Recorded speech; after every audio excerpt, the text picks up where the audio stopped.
Okay, so let's proceed ahead. So the reason why we are discussing relationships today is once we sort ourselves, once we understand what we want, the next big challenge or the next big thing which we have to do is understanding others. So when you want to understand others at different points of time and at different aspects of life, we should be we should be talking to different type of people. And if you look at it candidly, we don't need the whole world to understand us, and we don't have the requirement that everybody should be satisfied because of your behavior or attitude. So that is not the criteria. But having said that, there are 10 to 12 relations for everyone. We have at least 10 to 12 relations for everyone, which are very important in their life.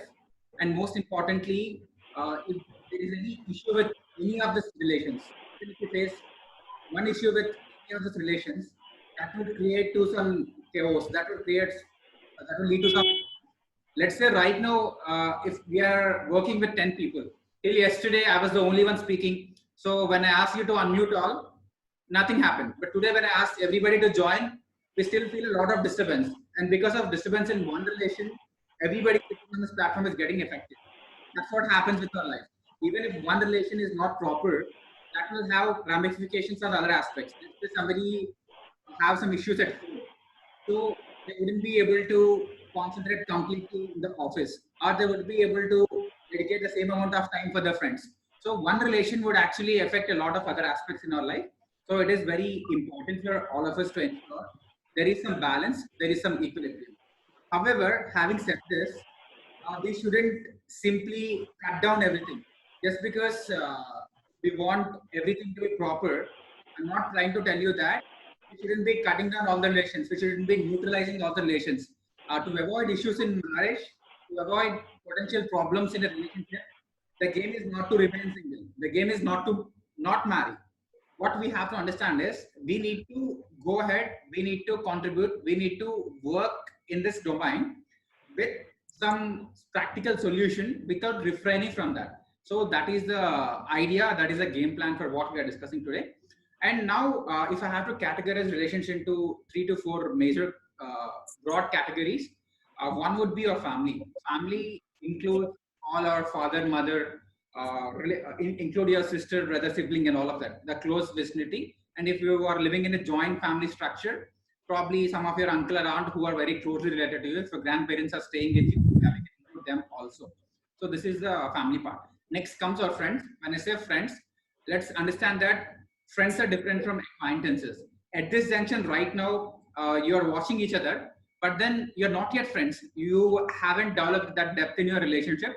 Probably you can relate to each other. Probably you can identify each other because we are meeting here every day. So that way, this is you can call yourself acquaintances. But yes, even this part is also important. But when you talk about friends, they have a deeper relation with us. They have a long-term relation with us. So what happens to them affects us, and what happens to us affects them. So category. When I talk about acquaintances, yes, you can. I would say you can categorize most of your office relations, most of your colleagues, and all of them into acquaintances because these are not completely long term. We have the habit of changing our jobs every 2 to 3 years, and once we shift from one job to other, hardly are saving 1 or 2 people. We would definitely develop a new set of audience. So that is one aspect when you talk about acquaintances. And the fourth one being romantic relationship. When I say romantic relationship, it could be your spouse, or it could be a boyfriend or girlfriend, or any of this whom we have a biological relationship with, whom we will try to create a new family of our own. So when we talk about father, we are a part of the first family, and here we are becoming the locus, or we are becoming the starting point of the next generation. So these are the 4 broad categories which we'll be trying to address. And if you talk about what are the most important ingredients in any relation, what are the most important aspects in any relation, I would say the first most important aspect is trust. So we can say love, affection, we can say admiration, respect, and all. But the first and foremost important aspect here is trust. So unless we trust somebody, unless we have that ability to take a leap of faith, and unless we go ahead and trust somebody, it is very difficult for us to stay in that relation. Let's say your father, when you are 15 to 16, our father or our mother asks us to join a course. We are not sure whether that course is good or bad. But the point is, we are able to trust our parents' decision. So at that point of time, with the available options, when we are not sure about ourselves, we are about to trust our parents. Even when it comes to traditional marriages, when it comes to arranged marriages, sometimes most of us are not sure about the kind of partner. Sometimes we are not really sure about the kind of person we are going to spend our life with. At that point of time, also, we are trusting our parents' choices. We are also trusting our elders' choices. So there is an element of trust here. Also, we are trusting the other person, although without knowing them completely, although without knowing them end to end, we are able to trust them to a decent scale, and we are going ahead with the relation. So for any relation to form, trust is important, and this is not just for our family. Even in an organization, when you're joining an organization will be giving us a lot of data and important information, which is very confidential. The loss of such information would lead to collapse of the company also. But they're trusting us. Okay, this guy is entering this organization, or this lady is entering this organization. So let us trust them. We'll figure out that they are faithful to us. Let's maintain that way. At the same time, when we are investing 2 to 3 years of our career into an organization, any organization which we would be joining, we are trusting their stability, we are trusting their growth, we are trusting their all-round prospects, which will be helpful for our career. So there is some element of trust everywhere. After trust comes other factors like love, affection, and respect is one more factor. And most important, but the most often ignored aspect of any relation is called communication. Let's look at our parents. Let's look at our mom and dad. Everybody, in fact, the kind of videos which you have sent me, almost 80% of the people who have sent those videos, everybody said that no other relation in this planet could beat the relation of a mother and a father. Parents are the most important relation. They are the people whom we can rely upon. They are the people whom we can trust upon. Everybody said that point blank. But having said that, you're saying that to me. You're saying that on a video. But how often do we say that to our parents? How often do we communicate that we like them, we love them? So it looks a bit awkward for us to go and tell them every day, like, I love you, dad, I love you, mom. So this is kindly awkward. But having said that, we are taking it granted. We are taking it quite granted, thinking that, okay, we are going to stay with them forever. We are going, they'll be just with us. So this is one important aspect where we take certain relations for granted. In fact, this is exactly the difference between falling in love and staying in love. So before we marry somebody or before we get into a romantic relation with somebody, when we fall in love, the relation or the feeling or the way which we experience that relation is very beautiful. This is because we are just falling in love. But then once this happens, once we know that the other person is going to stay with us forever, once we understand that the other person is going to live with us forever, we kind of take this relation for granted. We kind of think that, okay, they are anyways with us.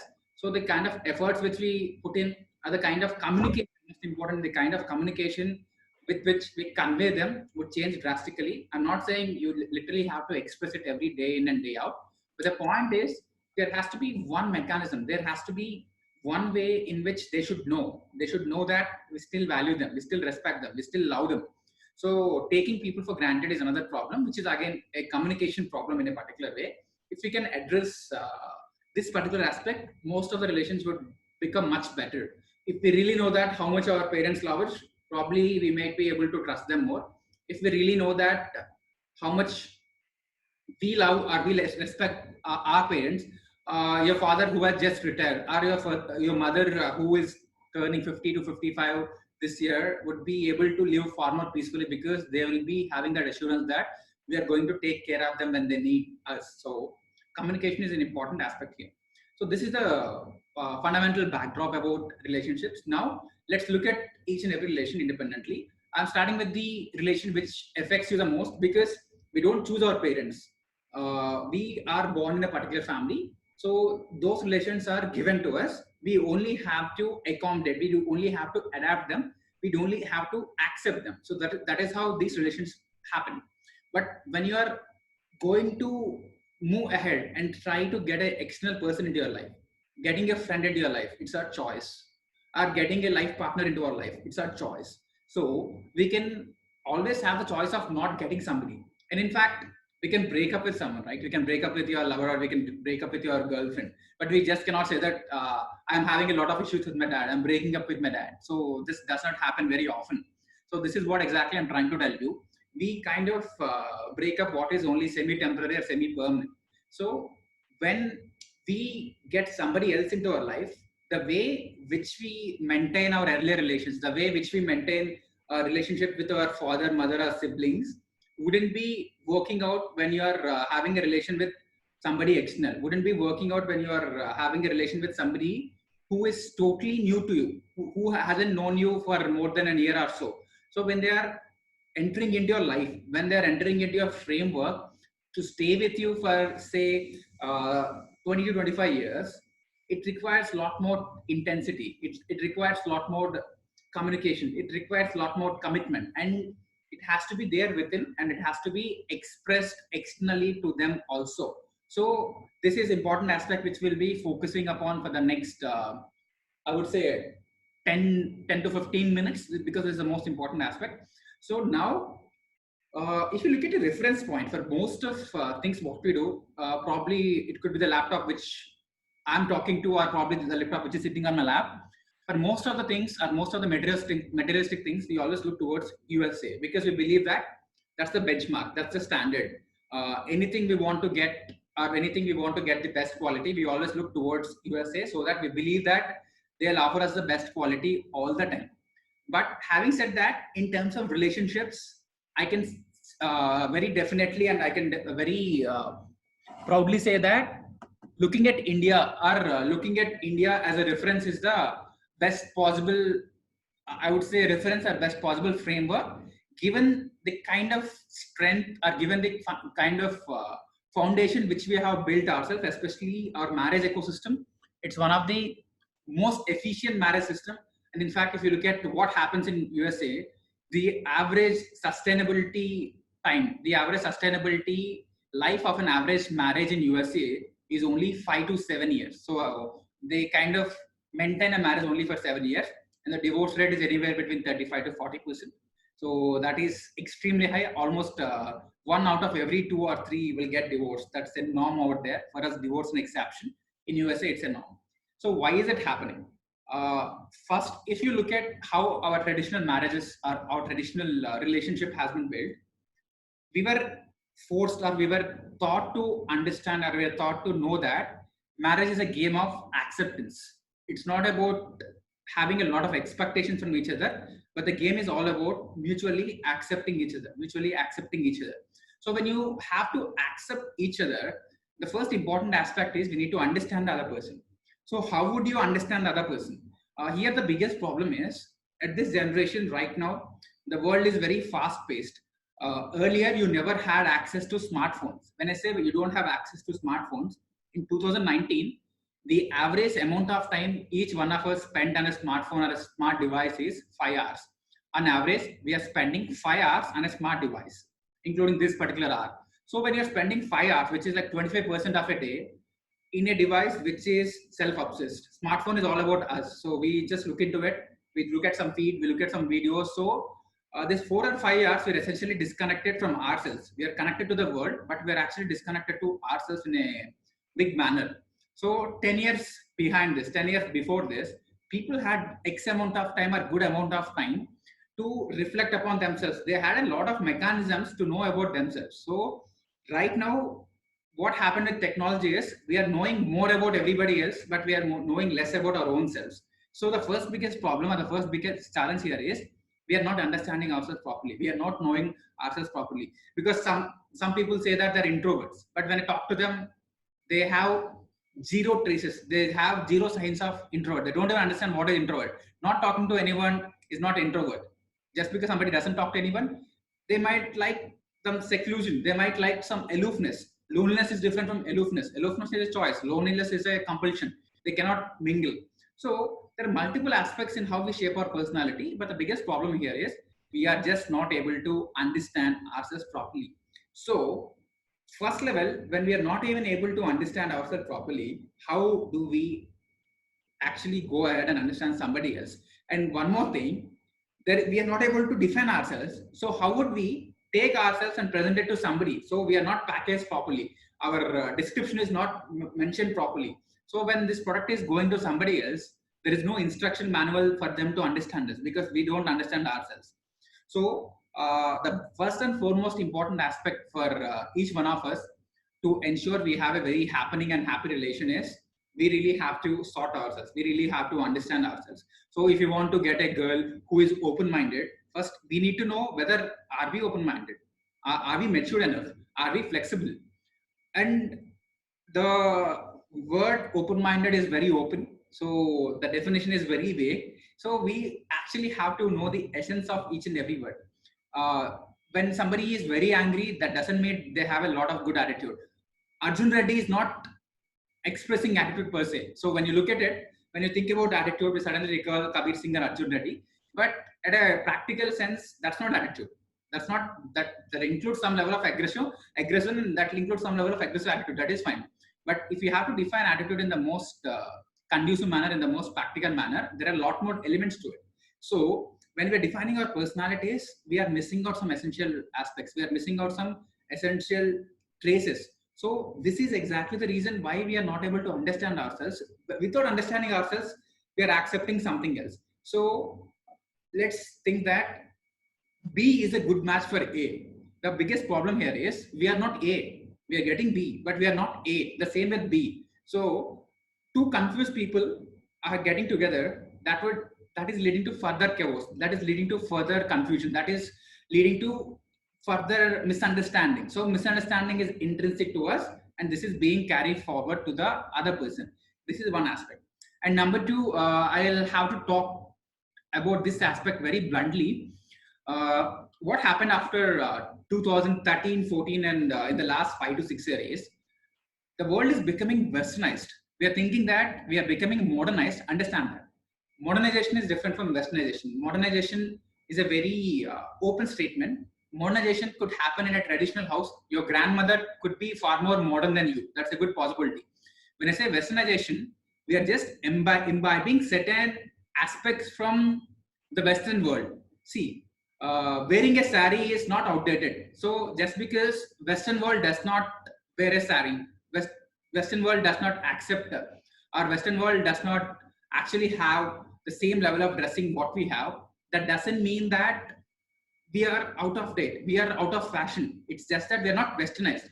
But when you look at modernization as an element, when you look at modernization as a topic, it reflects a state of mind, it reflects a state of thinking. So in the last 5 to 6 years, India is progressing, or India is moving towards a Western world. India is moving towards a Western world, not a modern world. So we are picking up the wrong references. This is where the problem started. When women want to become more empowered, when women want to become more modern, they're actually becoming westernized. They're not becoming modernized. So because of this, most of us are actually confused in framing the right framework, our definition of cool. So going out and drinking, or going out and smoking, or partying late in the night is becoming the modern definition of becoming a very, cool personality. So this is how we are evolving ourselves. But the references are wrong. They are doing that wrong. So they are doing a wrong thing and projecting to the whole world as a right thing. But in fact, if you look at the current crisis, India has been always criticized by World Health Organization, saying that we don't have the right infrastructure, we don't have the right facilities. So we always believed, so we thought that Italy has one of the best facilities, or UK has one of the best facilities, US is one of the best, having one of the best medical ecosystems. When a crisis comes in, see, Indians live in crisis, but when actually crisis comes in, we kind of handle it way better than anybody else. Now, if you look at how the rest of the world is collapsing big time, this reflects it. So the parameters which we always discussed is totally wrong. The parameters which we have been told by the news and all the media channels is totally wrong. So we are stronger than what we think we are. So now the important aspect for us to know is, when you're defining somebody, when you're having a potential life partner in your frame of mind, we did not get into the biological aspects too much because of Fair and Lovely, or because of all of these ads. We'll be forced to understand that the skin color represents something, the skin texture represents something, or probably looking at all of this cult fit ads or whatever it is, we believe that okay, having a well structured body means something to us, or we are having, or we are adding more metrics in our list which were never relevant. Ideally, at the bottom of our heart, we might never care about what complexion or what color we the other person is, especially when it comes to a partner. But looking at a lot of movies, looking at a lot of soap operas, we are forcing ourselves to indicate those parameters. So when you're indicating the wrong parameters, you'll get those. You'll definitely get those parameters. But then when we actually get them, we'll realize that this is not what we wanted. Let's say from a girl's perspective, uh, she never believes that having a good package would add a lot of value to her life or meaning to her life. But because of parental pressure or because of somebody's pressure, she will be forced to believe that just go and marry a guy who makes 20 lakhs a year. So once she agrees that, she marries him, the focus was kept on his package. And suddenly she realizes that she did not give enough emphasis on his personality, did not give enough emphasis on his sensibility, on his sensitiveness, on his attitude, on his openness. So we are changing the metrics differently because of the external pressure. And then after some point of time, and when the decision becomes irreversible, we are suddenly realizing that these are the things which you never wanted. You are getting what you never wanted. You're not putting in enough emphasis on what you wanted. You're not trying for that. So when you search for, when you're, see, it's like Google search. When you are searching for a life partner, ideally you want to search for people with open mind. You want to search for people with compassion. You want people to search for a person with love and affection and all. But when you're actually searching, you're forced by your parents, you're forced by the society to search for people with having 2 million package or having a well-paid job. I'm not saying this is wrong, but make sure that you include this category. This is not mutually exclusive. Somebody who's getting at 20 lakhs could very well be sensitive, could very well be inclusive, but make sure you're not missing out on the essential things.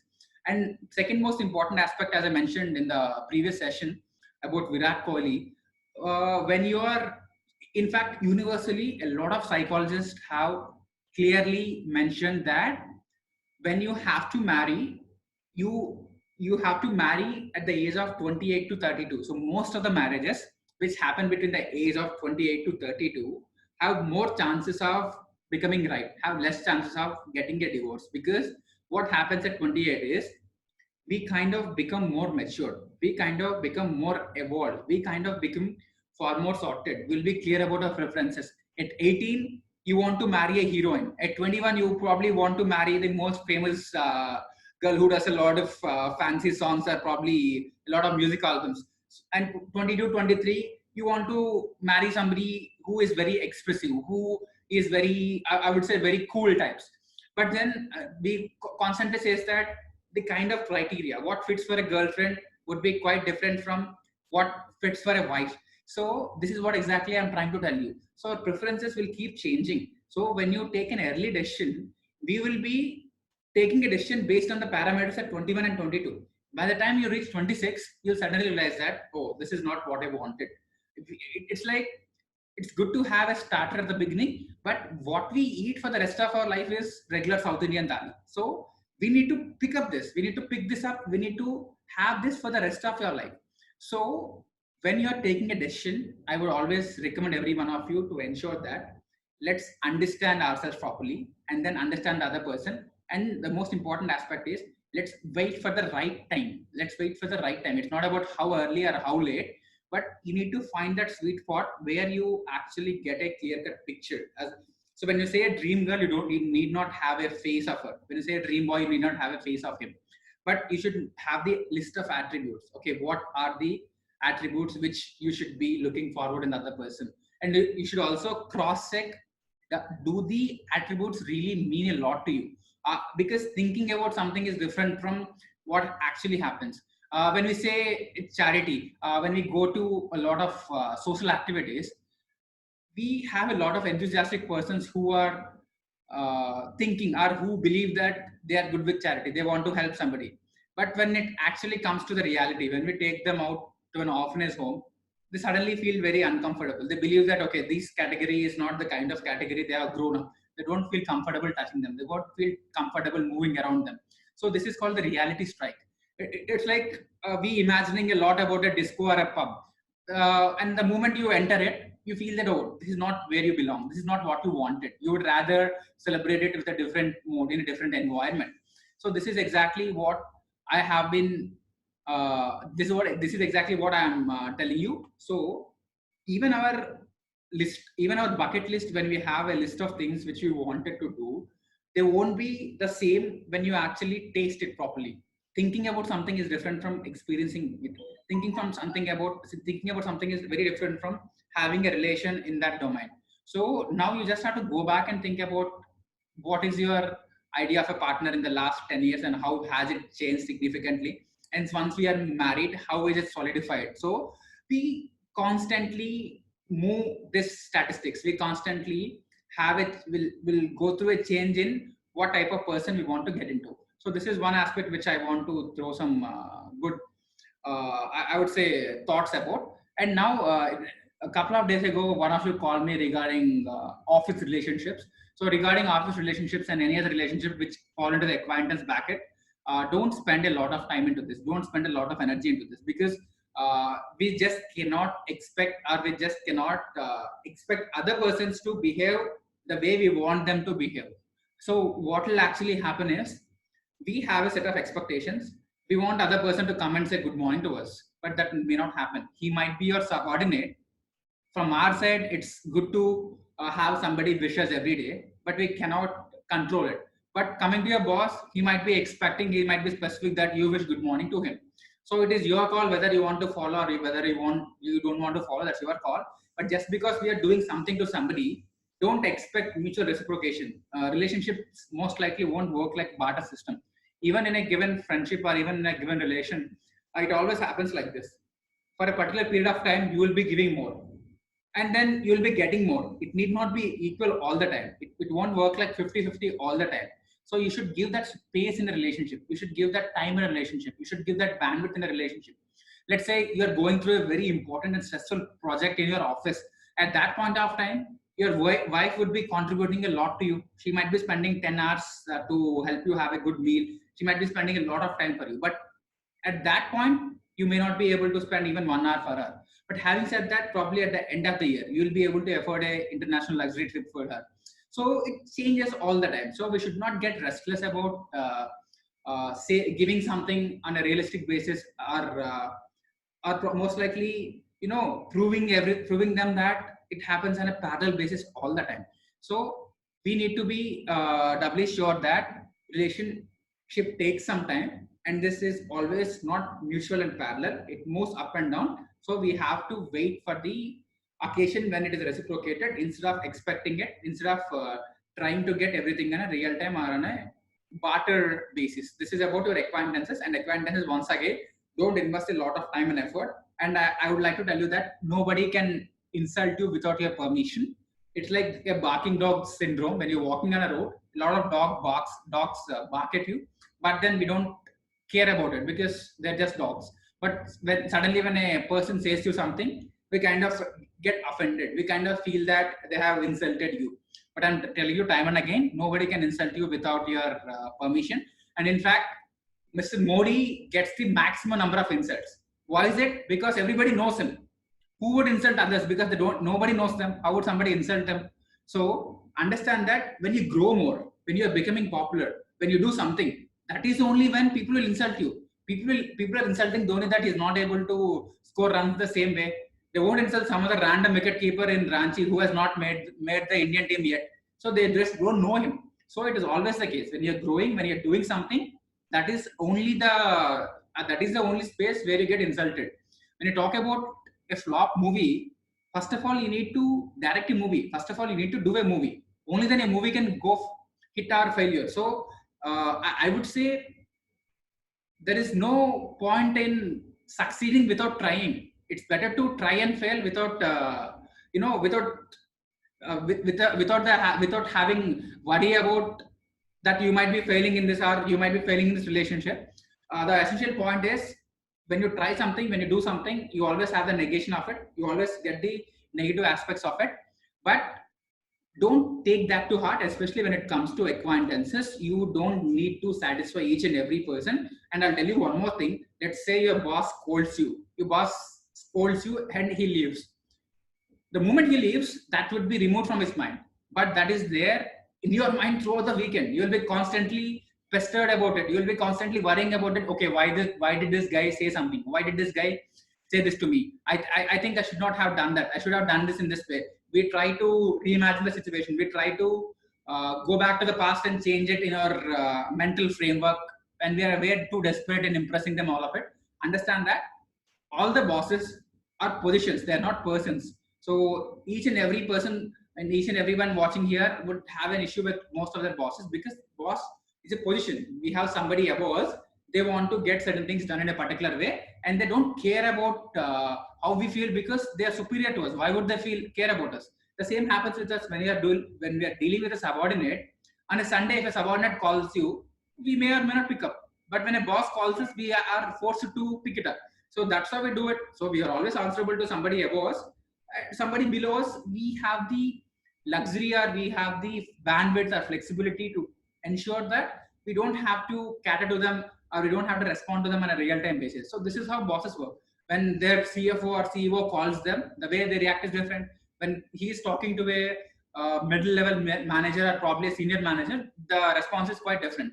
So let's not take anything very personal here. Let's not become very particular about this, that you have to get respect everywhere. When you're going to office, just pick up three things. You want to build a career, you want to have a good package, or probably you want to experience some good work, or probably build your skill set. That's it. Don't try to get everything from everywhere. You're not going to office to make friends. So the best friends are not generally made in offices. Not it could happen, but it may not happen for most of the people. So don't try to grab everything from everywhere. So in a particular context, you only have to do three things. Families are the best way to make relationships, but you don't make money out of your families. You don't do commercial and business with your families.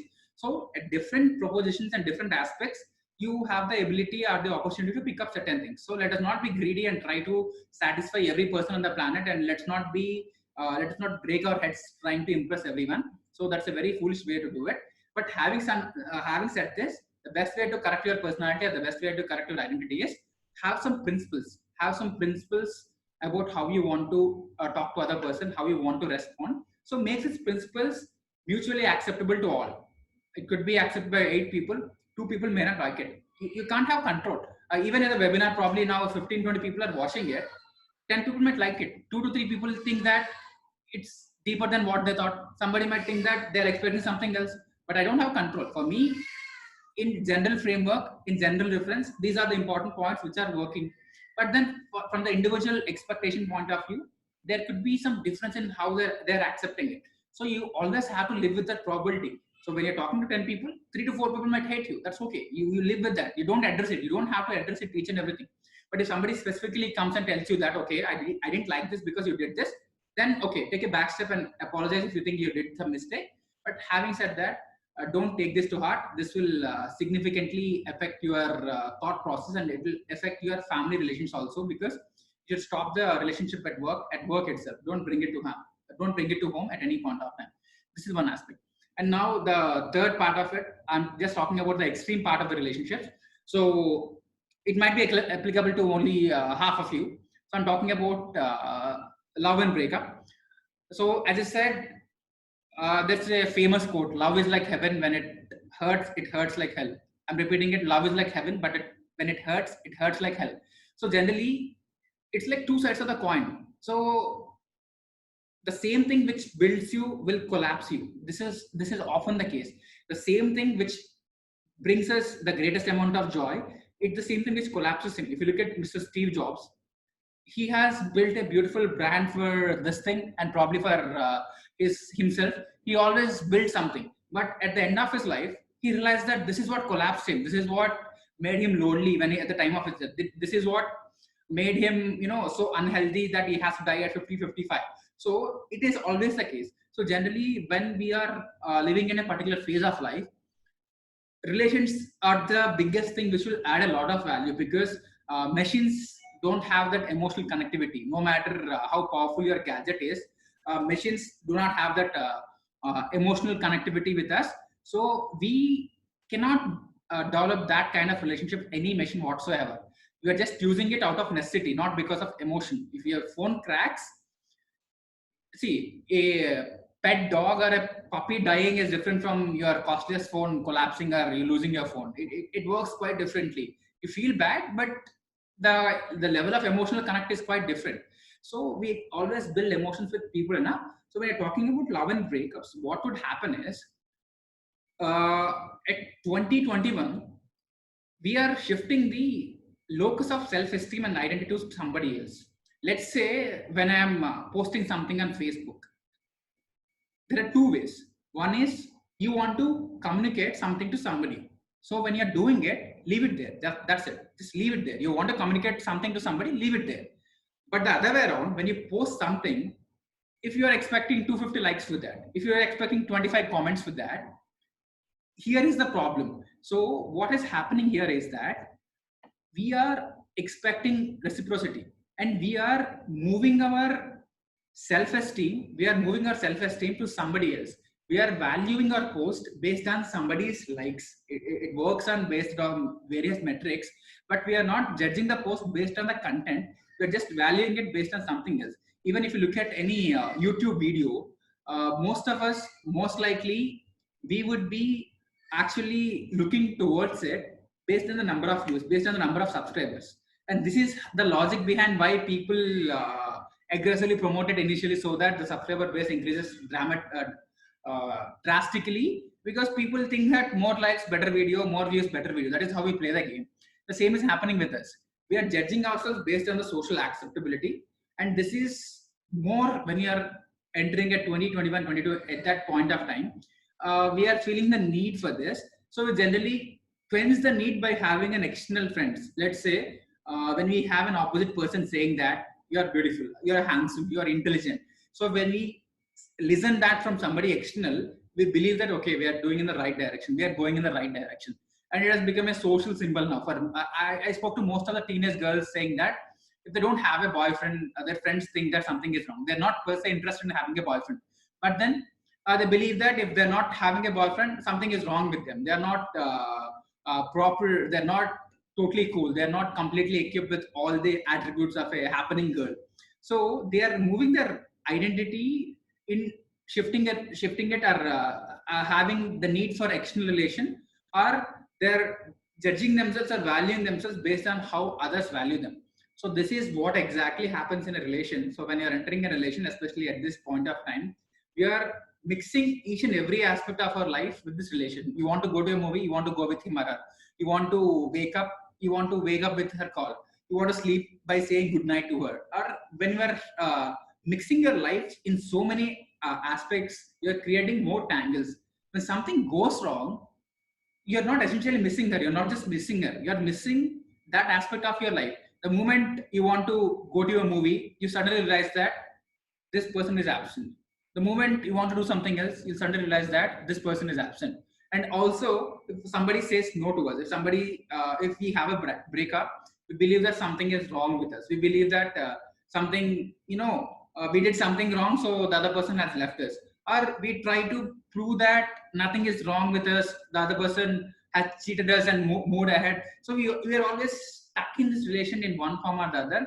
We are creating more loops to our own thought process. And what happens is, getting a tattoo is very easy. So entering into a relation is like getting a tattoo, but removing a tattoo is very difficult. So the breakup part, or removing somebody out of your mind, is extremely difficult. It could be a friend, or it could be any boyfriend or girlfriend, or it could be a dispute with your sibling, anything. But removal is a lot more difficult than entry. So this is exactly another problem which we are creating for ourselves. When you have some hundreds of real life situation, you have to take care of your parents. That's a real life problem. You have to build a career. That's a real life problem. But when it comes to relations, you one fine day you feel bored and you decided to get hooked with somebody. You decided to go along with somebody. This is a problem which you have created for yourself. And then we spend a lot of time and effort and energy in solving a problem which was not existing. We created this problem and we end up spending this problem. A lot of time and effort is going, and we are spending this problem. This is not a problem at all. This is not even meant to be a problem. Now, unfortunately, if I have to spend a lot of time in counseling people who are depressed, who are trying to commit suicides, I feel this is unfortunate. There are some real problems which people want to build a career. So when you're creating it within your mind, depression is a problem which we are creating within our mind. There is no external problem. So the same way is happening with our failed relationships. We are creating newer problems just for the sake of it, because of our own insecurity, because of our own inferiority complex. We are thinking that having somebody external to us is giving me some bandwidth, is giving me some more I would say more social identity. So I would strongly suggest, don't get into a relation for this. Enter into a relation for the right reasons, but don't enter a relation for this wrong reasons. Don't fool yourself for thinking that you found the soulmate, you found the right person, you found the person whom your heart believes in. Because when I say this, your heart cannot think. Your heart just cannot think. Everything happens here. The soul cannot mate. So when I say this, there are practical limitations in how much we can integrate with the other person. So let's have a very practical and sorted decision. I'm not asking you to be thinking unemotionally, but I'm saying don't have the wrong emotions. So we are connecting our physical attraction and saying it is love, which is not. So what is happening with body-based relationships is we are thinking that this attraction is love, or we are naming it only for the sake of convenience. When the body quest is solved, we are getting out of it. This is another problem which the current generation is facing.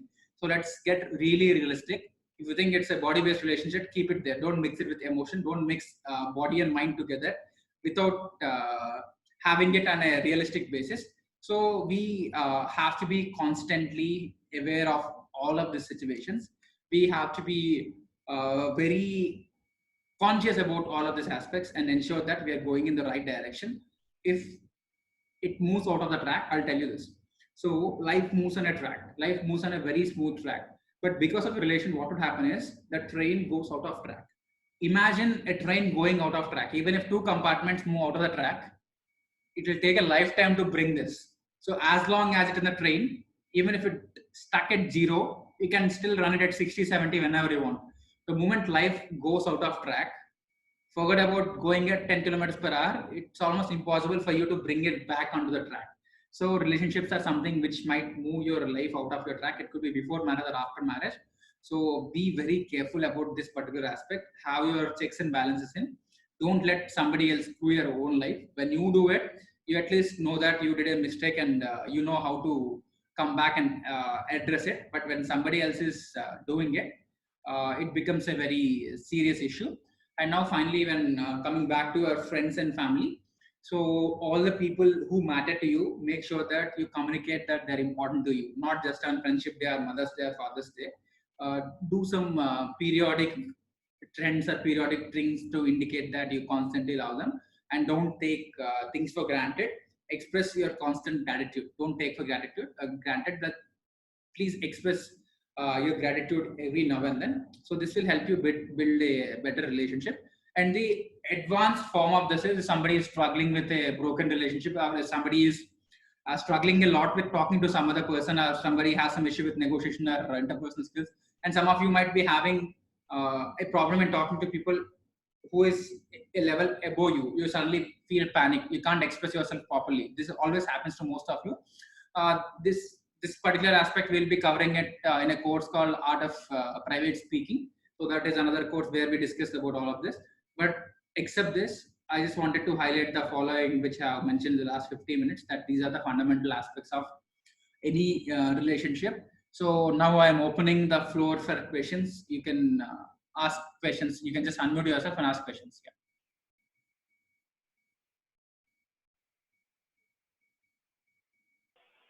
Hi, Ma. Yeah. Can I speak for 2 minutes? Yeah, please, please.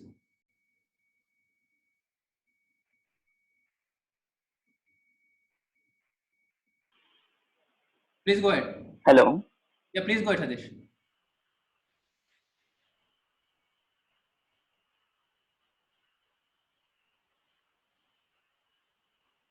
Hello, am I audible? Yeah, go ahead. I think your voice is breaking. Yeah, yeah. Oh, sorry, a network issue. I think it's a network issue. And I followed all the complete session till now. I want to add few things apart from this. Sure, sure. I agree with you entirely. See, we must become the change to see what we want, what we expect from the world. We must become the change first. Okay. Secondly, realize the importance of parents. They are for us till today, and realize the importance of parents at the earliest possible. And no matter, no more complaints from now on. At least we are here because of our parents only. And third one, and in relationship, whoever you love most only tries to give more and more and more, expect very less.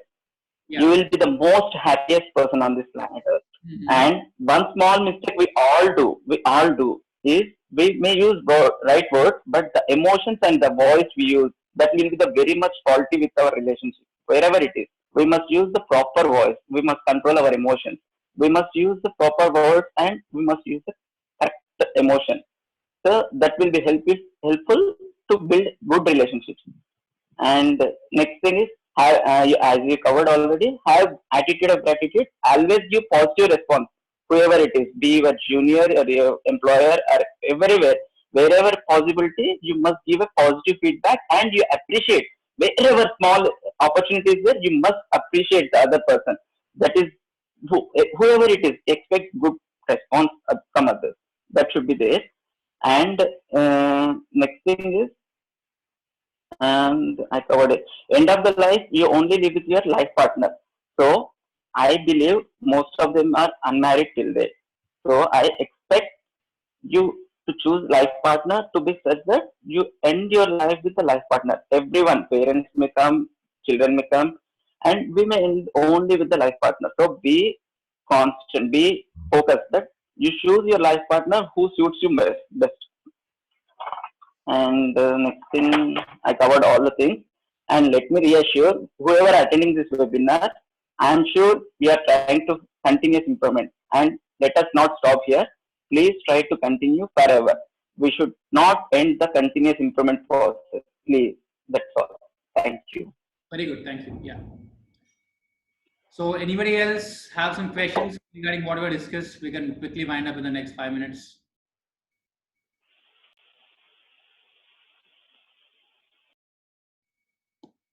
How can we? Okay, so Naveen has a question. I think I missed it earlier. How there are 2 to 3 questions. Okay, how can we control our emotions towards people? How to manage the relationships and misunderstanding between two people? Okay, so both of them are interlinked. When you talk about emotions and how to manage the relationships and misunderstanding, and okay.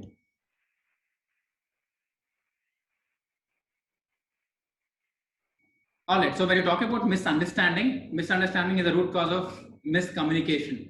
When you keep the communication very straightforward, when you keep the communication very open, the chance for misunderstanding is very little. So the biggest problem, because of, the biggest problem which leads to miscommunication or misunderstanding is lack of and inadequate communication. Sometimes it's inefficient communication. Either way, you'll have to establish strong communication channels. Let's say the same happens with employer and employer. The same happens with you and your company. Most of the employees quit their organization because of misunderstanding. So they don't understand the company properly. So they believe that the company is trying to exploit them or the other way around. So that is the reason why they break up. And in fact, a lot of people will get into an argument at some point of time, and suddenly they realize that they misunderstood it. They mistook it. So that is the reason why it happens. So one is effective communication. And now the second part, which you're talking about, how exactly should we be controlling our emotions? When you say, uh, okay. So there, let's complete this emotions part. So how do we handle our emotions? So when we say, what is the most important factor which companies are looking right now is emotional quotient. So people are always looking towards have companies are always looking towards people who has a strong emotional quotient. When I say strong emotional quotient, you should be able to understand and most importantly empathize it from the other person's standpoint of view. You should be able to connect and respond to them. So only then you will see. Let's say if somebody asks you, if somebody asks you that they wanted to go home on their birthday, for a boss it might sound very silly, but probably for him he might have a background story. Probably his mother would have expired on his birthday, so he wants spend his birthday at a place where they had some moments together. There could be a deeper story, but you cannot generalize things. You cannot generalize. Just because we don't celebrate our birthday, that doesn't mean others don't do it. And just because we have a different understanding of birthday, we cannot restrict ourselves to that. So it is always extremely important that we kind of understand emotion from the other person. It is called stepping into the other person's shoes. We call it empathy. So this is one aspect which will help us in understanding the other person better. So I'll tell you this. I'll tell you the game very simply. The moment you understand others, most of the time, all the problems will be solved. If a father says strictly, don't watch TV at 10 o'clock, if you're looking at as a restriction, if you're thinking that he is trying to restrict your freedom, the way we respond to it is different. At the moment we understand that, okay, if I'm watching TV at 10 o'clock till 12 o'clock, that might affect my sleep cycle. I'll be waking up late. So tomorrow my day would be disturbed. That will affect my studies. In the long term, it's not a good habit to build. If we know why he's saying what, the way we look at it becomes totally different. The way we respond to him also will become different. So understanding is the root cause of everything, and we want to ensure that we are properly understood, and we want to understand the other person properly. This is how it works. Hima, sorry, again, one word, lost one word. Yeah, sure. Empathetic listening. Empathetic listening is the biggest secret I can say, where you can have good relationships.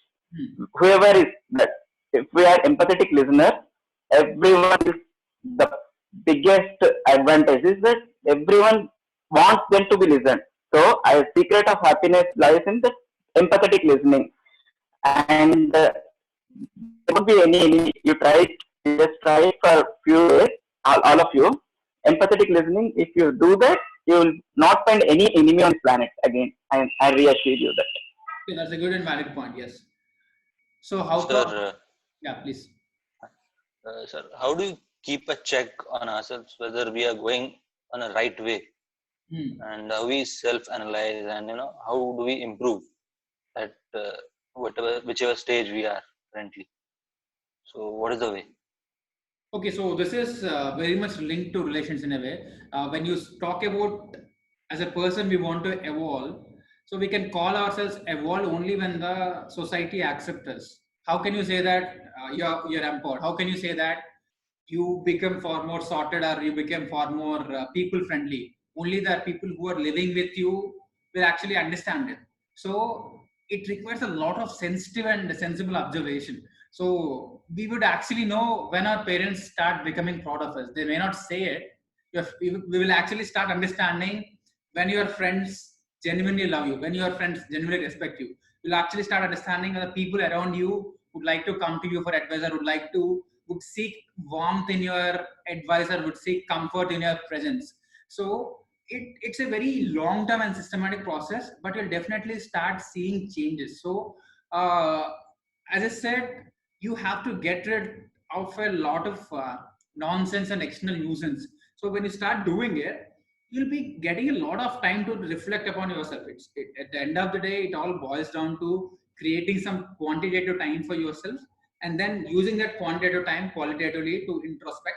You spend more time within. It's simple. When you're talking to some other colleague of yours, after 6 months, you'll be able to say everything about them. You'll understand him or her properly. You'll be able to know their moods, that you'll be able to know their minds. Able to know how they react in different situations because you have spent 6 months with them.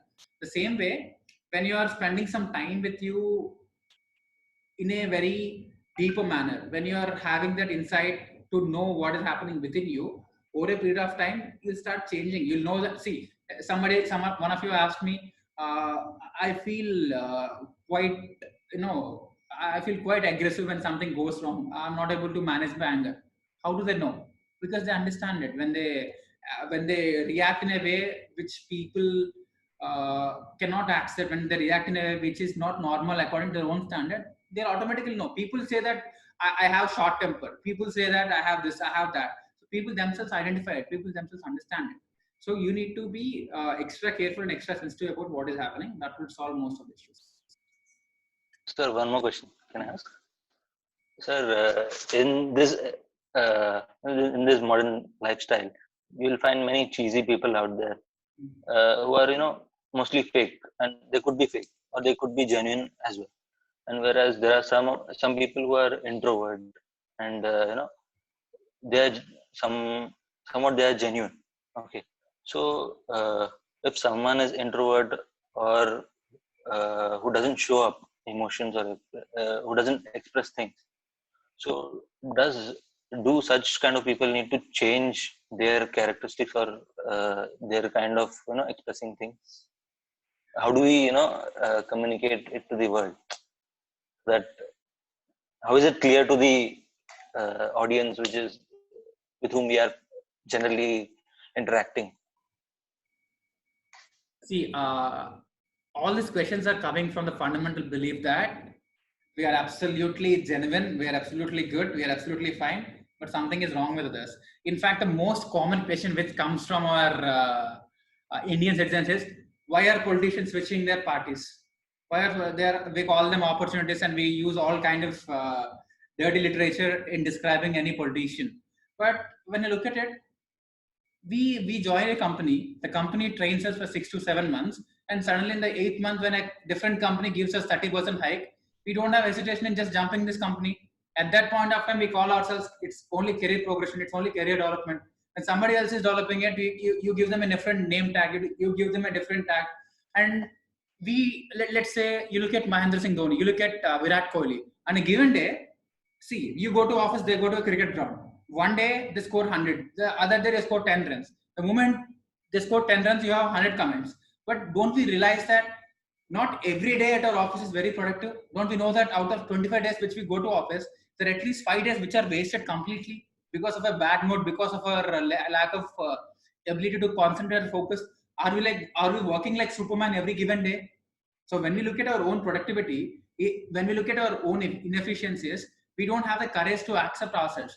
And second thing, see, the fake and genuineness, it's the way we look at it. See, ideally, people think that this is right, people think that this is wrong. So it's only their choice. So fundamentally, what we believe that is, we think that pizza is the best thing to eat for 5 long years. So we, from 20 to 25 years, we are super fond of pizza all the time. We kind of order it every point of time. We believe that that's the best food on the planet. And when 26, 27 and something hits you or affects your gastrointestinal system, you suddenly believe that that's a stupid food. It has a lot of maida. It should not be eaten. So when you realize something, when you realize a new point, we understand that no, this is not what I wanted. This is what I wanted.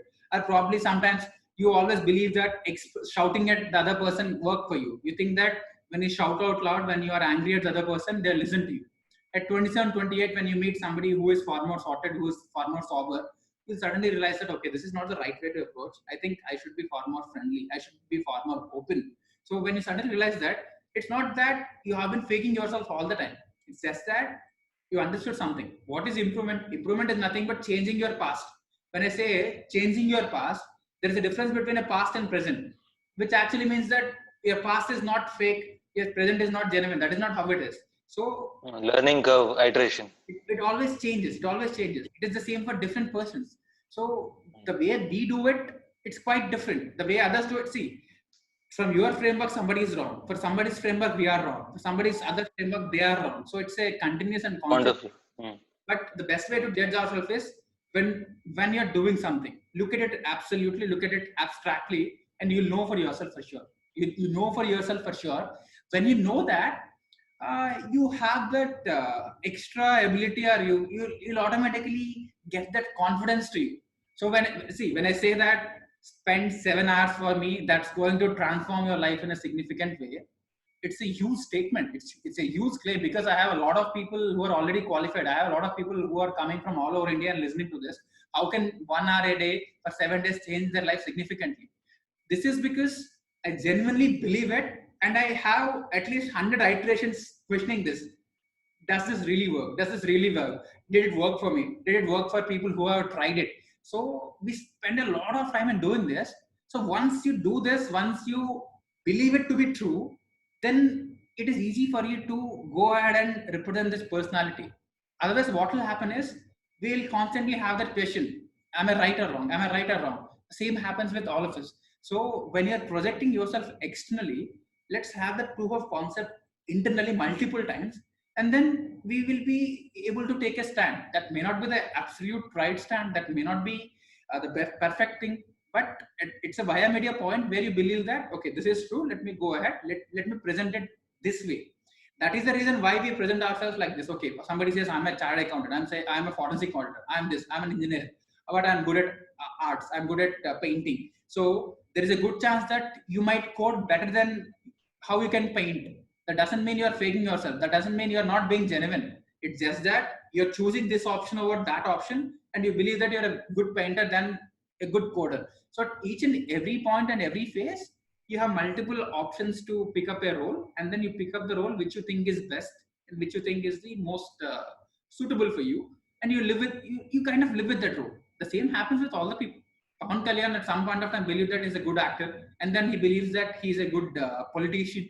So even that could be wrong and this could be wrong. But the point is that is how we do it. There's no question of genuinity or faking it, but that's how people do it. And there are some people who kind of do it day in and day out. So that's how it works. See, at a given situation, we in many situations we might fake to our bosses, we might fake to our organizations, we might lie a lot of times. So when we do it, for us it's very little. For somebody else who is having a life struggle, for them it would not matter much. For us, from our reference, slapping somebody is not wrong. For somebody else, killing somebody is not wrong. So the moral levels are the levels of reference framework is very different. For someone, 999 is it's okay. For somebody, 999 is a very big decision. For somebody, 999 they don't even think about it. What's there in it? So the same amount, the same figure depends on the framework. Depends on the framework. Depends on the framework. So people always say that air hostess always have a fake smile.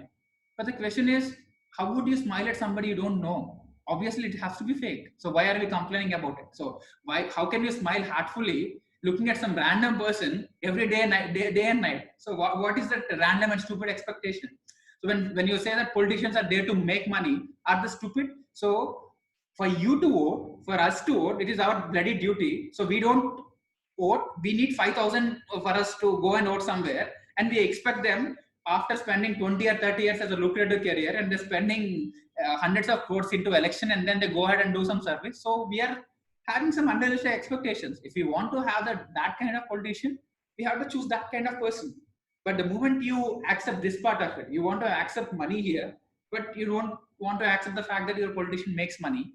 This is a very pseudo moral issue where we are looking to choose what we like. We are looking to choose what is convenient for us, but we are not ready to accept what is the reality. So that is one aspect. This is one last question which I want to address. So there is a question about unrequited love. Okay, again, as I said, see, when you say love, when you say the term love has a lot of depth to it, don't consider infatuation, affection, or any form of attraction as love. So when you say love, it has to have a lot of meaning and depth. But now what is happening is we are conveniently playing around it. So what happens is, if you are having a physical relation with somebody, it does not accept our moral sense. But then if we believe that we are in love with them, we can do anything with them. So we are just forcing and fooling ourselves to think that we are in love. When the body relation gets done, when it's over, we think that love is also over. We kind of move on and move on to a new relation. That is what every teenager does. That is what everybody does until 2025, unless they get into a serious relation.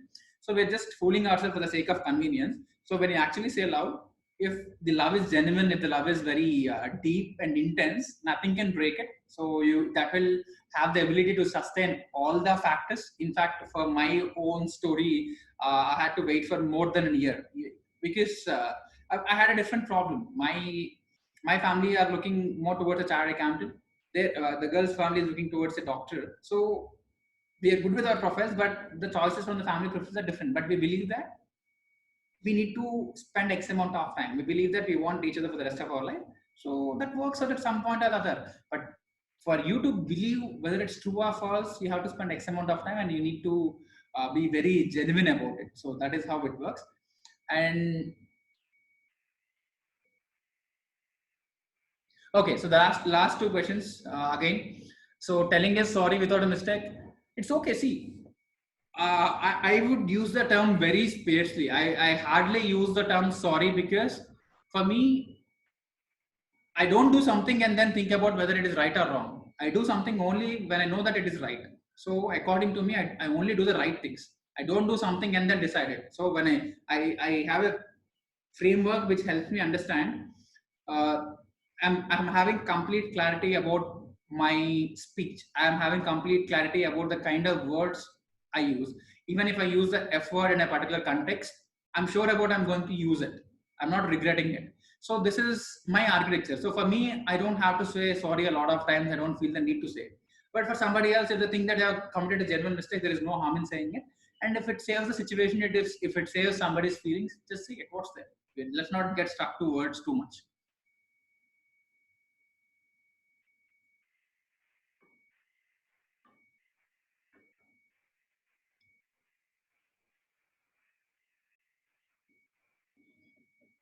One on a given day, we interact different folks in office. Few interaction to turn. All right. As I said, some situations we have a lot of expectations for your acquaintances. This is for Mr. Arun. So when you are talking about all of these acquaintances, all these offices don't have any damn expectations. Don't expect that when you say good morning to somebody, if you want to say good morning to everyone in the morning from 9 to 10 a.m., just say it. That's it. Your duty is to say good morning and leave it. You're not bothered about how many of them would respond and react.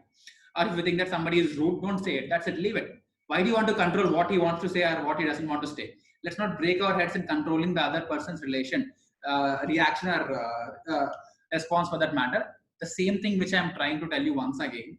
So when you are actually when you're actually doing something in office, it's okay if you get a favorable response. It's more okay even if you don't get one, because our idea is not to get that favorable response. Let's not depend our emotion based on that. Let's cut it. Let's make our thinking and experience independent of how others look at it. When I'm recording a video, my only objective is to ensure that I'm putting all my efforts and heart and soul into it. That's it. The game ends there. I can't have absolute control about how many people respond to it, how many people accept it.